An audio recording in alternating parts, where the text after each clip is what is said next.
রাসূল সাল্লাল্লাহু আলাইহি ওয়াসাল্লাম ভয় পেয়ে গিয়েছিলেন, না জানি আমার কি হয়ে গেল, কয়েকবার আত্মহত্যার চেষ্টা করেছিলেন, আল্লাহ পাক তাকে হেফাজত করেছেন। তুমি কে, তোমার সার্টিফিকেট কি, তোমার সনদ কি, কোন আলেমের কাছে পড়েছো, তুমি ফতল বাড়ি পড়তে পারো কিনা, তুমি উমদাতুল কারি পড়তে পারো কিনা, তুমি তাকলিক ও তালিক পড়েছো কিনা, তুমি যে সহিহুল বুখারীর নাম নিয়ে যে কথা বললে ওটাকে আল্লাহ নবীর হাদিস? ইলম, আল ইলমু বিত্তাআল্লুম, ইলম অর্জন হয় তাআল্লুমের মাধ্যমে, শিক্ষার মাধ্যমে। এখন তো খালি শায়েখ আর শায়েখ, সবাই শায়েখ, সবাই মহান বিদ্বান, আর ইন্টারনেট বাজ, পণ্ডিতের শেষ নেই। আমাদের মতো ছোটখাটো মানুষের শেখ বিন বাজকে দেখেছি, আল্লামা ওসাইমিন নামে সরাসরি ছাত্র, খতিব ওবায়দুল হকের সরাসরি ছাত্র, ভারতে গিয়ে পিএইচডি করার সুযোগ হয়েছে, বিশ্ববিদ্যালয়ে দীর্ঘদিন শিক্ষকতা করেছি। ডক্টর আবু বকর জাকারিয়া মদিনার থেকে ডক্টর আখতারুল আমান সাহেব মদিনা থেকে পাশ করার পরে এদের কোনো বিদ্যা নাই, বিদ্যা হইলো খালি এই মোবাইল টোকায় যারা ওই কয়জনের। মন্তব্যের ঠেলা কত! এলেম অর্জন করো আগে, শিষ্যত্ব করো আগে, ঘোরো আগে, দেখুন কোথায় ভুল হয়, কিভাবে উস্তাদের শাগরিদি না করলে। আমি দৃষ্টি আকর্ষণ করি, ইতিমধ্যেই আপনারা দেখেছেন যে আমাদের এই এক ছেলে, আমি বদনাম করব না, মেরিট ভালোই আছে আমার মনে হয়, কিছু কিছু ধর্মীয় বক্তা হিসাবে পরিচিত হয়ে গেছেন। তুমিও আবার কিছু মনে করো না, আমি শুধু দৃষ্টি আকর্ষণ করছি। বলে ফেলছে যে সহিহুল বুখারীতে এসেছে যে আল্লাহর নবী কয়েকবার আত্মহত্যার চেষ্টা করেছেন। আপনাদের কাছে এসেছে কিনা নেটে? দেখুন নেটের কি অবস্থা। ডক্টর আব্দুল্লাহ ফারুক সাহেব বড় আলেম মানুষ, বর্তমান জমিয়তে আহলে হাদিসের প্রেসিডেন্ট, তিনি প্রথম দৃষ্টি আকর্ষণ করলেন নরসিংদীতে। আমি কিন্তু তার সাথে আবার বসলাম যে বিষয়টা কি, আবার ফোন করলাম যে কোথায় কিভাবে আছে। আমার কিন্তু ইজ্জত যায় নাই, সম্মান যায় নাই। পরে জানলাম সহিহুল বুখারীতে কয়েক জায়গায় হাদিস এসেছে, আর এই অংশটুকু এসেছে কিতাবুত তা'বীরে, তা'বীরের অধ্যায়ে। সেটা ঘাটতে গিয়ে আবার সহিহুল বুখারীর ব্যাখ্যা ফতহুল বারী খুললাম, দেখলাম যে ওখানে আমি দাগিয়ে রেখেছি আগেই, কিন্তু আমার মাথার মধ্যে নাই। আমি দাগিয়ে সব নোট করে রেখেছি ওখানে খুঁচিয়ে, কিন্তু আমার ব্রেনে নাই।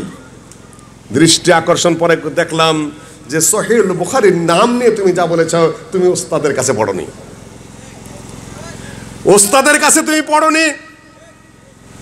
ওখানে রয়েছে ওইটুকু হাদিস নয়, ওইটুকু ইমাম জোহরি তাবেঈ ওহির উপরে হাদিস বর্ণনা করে তিনি বলছেন ফিমা বালাগানা, যা আমার কাছে এই বিষয়টা পৌঁছেছে। কার কাছে পৌঁছেছে সেটাও তিনি উল্লেখ করেননি। যে আল্লাহর নবীর কাছে যখন ওহী আসা কিছুদিনের জন্য বন্ধ হয়ে গেল, তখন তিনি দুশ্চিন্তায় এবং হতাশায় পাহাড় থেকে পড়ে মৃত্যুর চেষ্টা করেছেন। এইটুকু আল্লাহর নবীর হাদিস নয়, এইটুকু কোনো সাহাবীর কথাও নয়। ইমাম জোহরি তাবেঈ, তিনি কার কাছ থেকে বর্ণনা করেছেন সেটা এখানে উল্লেখও করেননি। তিনি বলেছেন আমি শুনেছি। এখন এটা সহিহুল বুখারীর সহিহ হাদিস হলো কিনা কে বলতে পারবেন? নীরব যে আপনারা, আমি জানি উত্তর আসবে না। এটা সহিহুল বুখারীর একটা জটিল অধ্যায়। সহিহুল বুখারীর নাম নিয়ে একটা কিছু বলা যায় না। এটা ইলম, এটা জ্ঞান।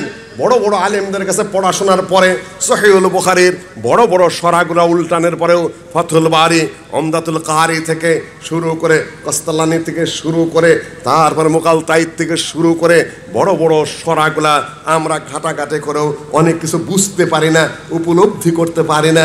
তারপরে তোমরা এত দ্রুত গতিতে হাতে ঘোড়া মারা শুরু করেছো। সহিহ বুখারীর হাদিসের উপর আমল করতে হবে, আমল করে তো তুমি যথেষ্ট। কিন্তু কথা বলতে যাচ্ছ মানে তুমি কে, তোমার সার্টিফিকেট কি, তোমার সনদ কি, কোন আলেমের কাছে পড়েছো, তুমি ফতহুল বারী পড়তে পারো কিনা, তুমি উমদাতুল কারি পড়তে পারো কিনা, তুমি তাকলিক ও তালিক পড়েছো কিনা, তুমি যে সহিহুল বুখারীর নাম নিয়ে যে কথা বললে ওটাকে আল্লাহর নবীর হাদিস? আল্লাহর নবীর হাদিসের মধ্যে পার্থক্য কি? মোতাবাত কাকে বলে, শাওয়াহিদ কাকে বলে, তালিক কাকে বলে, তরজমাতুল বাব কাকে বলে? ইমাম বুখারী নিজের কথা লিখেছেন, কালা আবু আব্দুল্লাহ, তার নিজের কথা লিখেছেন। সাহাবীদের ফতোয়া আছে, তাবেঈদের ফতোয়া আছে, সব কি আল্লাহর নবীর থেকে বর্ণিত হাদিসের মানের সমান? এই যে বুঝেন নেই। وقد اتفق المحدثون على أن جميع ما فيهما من المرفوع المتصل صحيح بالقطع আল্লাহ নবীর থেকে সহি সনদে ইমাম বুখারী থেকে নবী সাল্লাল্লাহু আলাইহি সাল্লাম পর্যন্ত যে সনদ থেকেছে এবং আল্লাহ নবীর বর্ণনা হিসাবে সহিহুল বুখারীতে পাওয়া গেছে, সেইটাও কাট্য সহি। তালিকাত সনদ ছাড়া যেগুলো উল্লেখ করেছেন ওইটার উপরে 5 খণ্ডে লিখেছেন হাফেজ ইবনে হাজার আসকালানি। তুমি খুলেছো? আমাদের পক্ষে বোঝা সম্ভবপর না, এই ব্রেনের মধ্যে ধারণ করাও সম্ভবপর না। আমরা ওই মানের নই, আমরা অত বড় আলেম নই, কিন্তু তোমরা তো আগেই আল্লামা সেজেছ, আগেই মুফতি সেজে বসেছ। যাই হোক, ছেলেটা তোমারে তার উইথড্র করেছে তার বক্তব্য, আলহামদুলিল্লাহ, কিন্তু এখন থেকেই সতর্ক হও, এত জটিল বিষয়ে আগ বাড়ায় কথা বলতে যাবে না।